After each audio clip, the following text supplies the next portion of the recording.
Good morning, students. Today is Monday, May 11th, and today you're going to be starting a reading about Sacagawea in my perspectives. So what you're going to do first is open up this video on YouTube of like a background on her, and you can actually just go to YouTube instead of watching it in the little tiny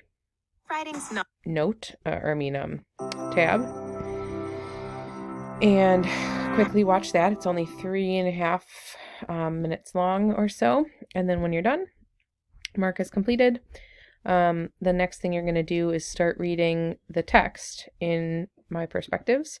So of course you're going to want to open the My Perspectives online textbook, and you can just, what I did is searched SACA, and then it was one of the first few options, or you can go into Unit 5, Independent Learning, and from Sacagawea. And once that is closed, I suggest hiding all the excess stuff. Now, this is, the reading is about 10 minutes long. You can listen to it.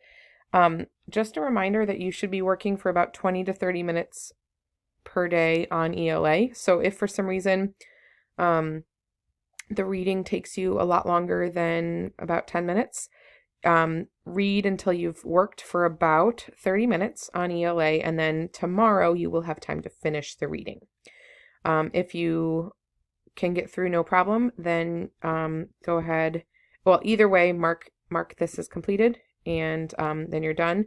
Tomorrow I will let you know that you are going to be doing some questions on the reading. So if you haven't finished the reading today, you will have to tomorrow pretty quickly before you get to the questions.